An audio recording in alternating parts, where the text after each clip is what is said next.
Hello everyone, my name is Jomar B. Sukarno from BSCD2B.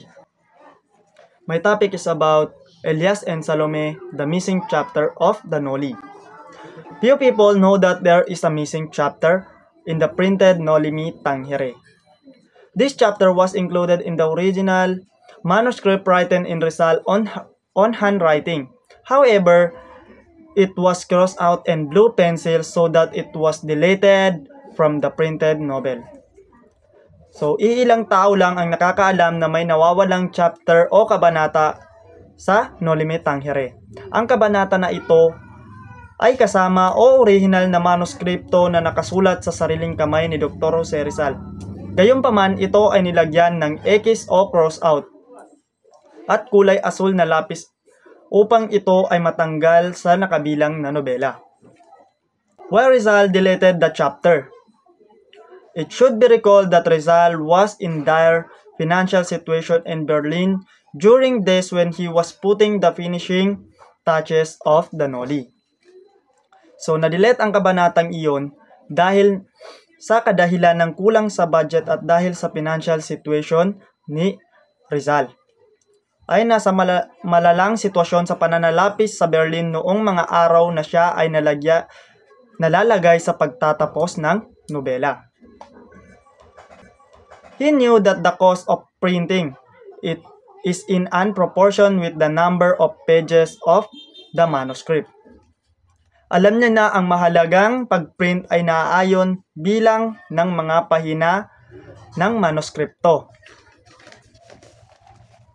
According, he wrote several characters, making them more compact so that he could economize on the number of pages.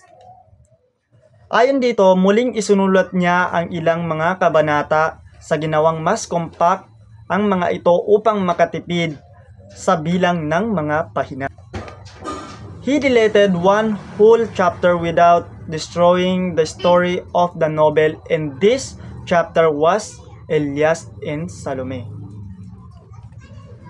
Binura niya ang isang buong kabanata na walang sinisirang kwento ng nobela at ito ang kabanatang Elias at Salome. Economic was only reason why this particular chapter was deleted. So, economic ang dahilan kung bakit ganito ang particular na kabanata ay tinanggal. Elias was adversely affected. It seems that Rizal considered Ibarra a more important character, although Elias was a nobler. So, si Elias ay naapektuhan ng gusto. Inisip niya na mas mahalaga si Ibarra na karakter bagamat mas marangal si Elias. He even killed Elias in the novel and let Ibarra live. He repented having killed Elias. So, pinatay pa niya si Elias sa nobela at hinayaang mabuhay si Ibarra. Nang matauhan si Rizal ay nagsisi siya sa pagpatay kay Elias. He wrote, "I'm sorry I have killed Elias instead of Crisostomo Ibarra." Sumulat siya na pasensya na pinatay ko si Elias na sa halip ay dapat ay si Crisostomo Ibarra. But when Rizal wrote the Noli, his health was very bad and he never believed that he could write continuation and talk about revolution. Ngunit, nang isinulat ni Rizal ang Noli, ang kanyang kalusugan ay napakasama at hindi siya naniniwala na siya'y maaaring isulat ang pagpapatuloy at usapang sa revolusyon. He had preserved the life of Elias, a nobler character, a patriot, unselfish and self-sacrificing, the necessary qualities for a man to lead a revolution. So, iniingatan niya ang buhay ni Elias sa isang maharlikang karakter, makabayan at hindi makasarili.